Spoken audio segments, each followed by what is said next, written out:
Now this is a स्तूप का structure.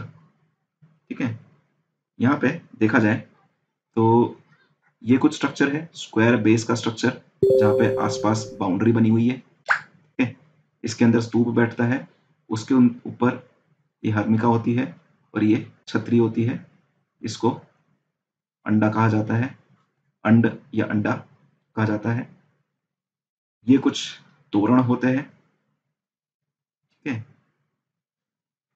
अब देखा जाए तो ये जो बाहरी सराउंडिंग है आसपास की, ये एक क्या बोलेंगे, बाउंड्री बनाती है और इसमें 4 तोरण को बैठाया जाता है। तोरण गेट्स जहाँ से एंट्री मिलती है।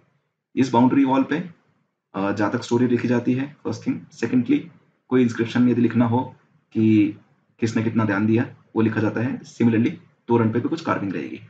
अब ये तोरण 4 होते हैं, 4 तोरण, ईस्ट वेस्ट नॉर्थ साउथ। ठीक है, ये बुद्ध के 4 लाइफ इवेंट्स को सिग्निफाई करता है।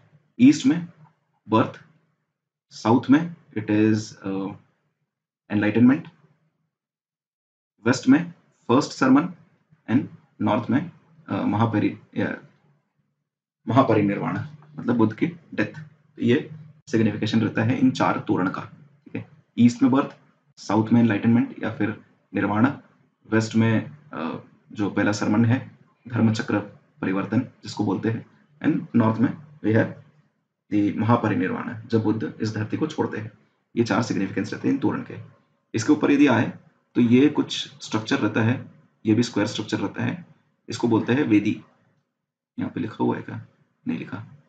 तो इसको बोलते हैं वेदिका या फिर वेदी। इसको याद रखने का तरीका कि ये वॉल है, यहाँ पे भी कुछ स्कल्पचरिंग रहती है, और ऐसे कुछ इमेजिन कर लो कि इस पे वेद लिखे हुए हैं, तो उससे वेदी याद आ जाएगा। उसके ऊपर रहता है अंडा। ठीक है, अंडा जो है वो सिग्निफाई करता है शून्यता को। ठीक है, मतलब everything belongs to zero, there is nothing in this world, है ना। और ये शून्यता की थ्योरी जो है, that is somewhat equivalent to जो हमारी शंकराचार्य की वेदांतिक स्टोरी है, शंकराचार्य की वेदांत की जो थ्योरी है, समवॉट उसके इक्विवेलेंट है अंडा। ठीक है, तो शून्यता को अंडा डिफाइन करता है। देन उसके ऊपर आते तो हर्मिका। हर्मिका जो छतरी रहती है उसके आसपास की लोकेशन को बोलते हैं, और harmika is the most secret place in a stupa. Harmika के यहाँ पे, इस लोकेशन पे बुद्ध के रेलिक्स रखे जाते हैं, या फिर बुद्ध की बिलोंगिंग्स, या फिर किसी और मॉन्क्स की बिलोंगिंग्स। ठीक है, उसके ऊपर आती है छतरी। ये छतरी सिग्निफाई करती है बुद्ध के 3 एलिमेंट्स को, बुद्धिज्म के, दैट इज बुद्ध, संघ और धम्म। बुद्ध, धम्म और संघ, ये 3 एलिमेंट्स को, ये 3 छतरी डिफाइन करती है। फिर ये बीच में यस्ती आती है। यस्ती मतलब छतरी के बीच में जो स्पाइन है उसको यस्ती बोलते हैं, and this signifies the axis of world. ठीक है, ये जो रिलिक्स है, बुद्ध की जो अस्थियां थी उसको बेसिकली 8 जगहों पर डिवाइड करके रख दिया गया था।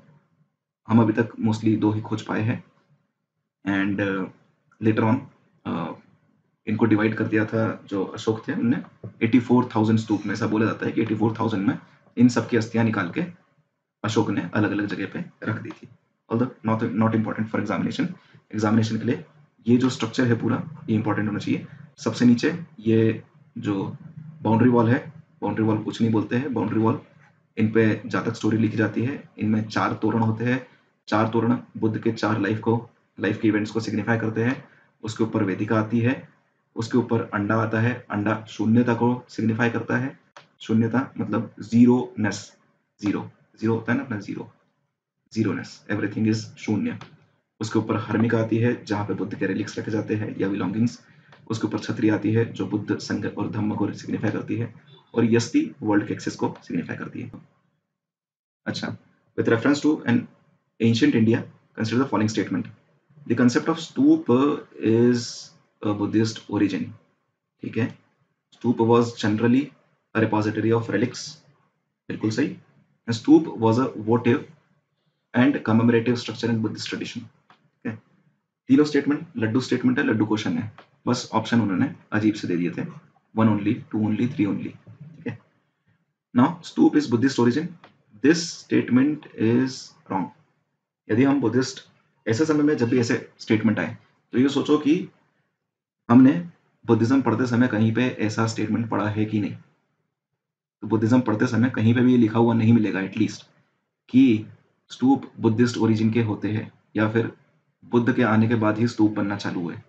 स्तूप तो हमारे पहले से चले आ रहे थे, जहाँ पे मेगालिथ कल्चर जो होते थे वहाँ पे भी कुछ माउंट्स बनाते थे। सेकेंडली कई जगह पे जो राजन होते थे उनको भी माउंट में दफन किया जाता था, उनकी राख को। ऐसे ही कुछ मॉन्क्स को भी दफन किया जाता था पहले। तो stupa is not a Buddhist origin. Even यदि आपने ठीक से पढ़ा हो तो stupa comes from a word थुप। थुप मतलब थप्पी, मतलब ऐसा कुछ छोटा सा माउंट। ठीक है।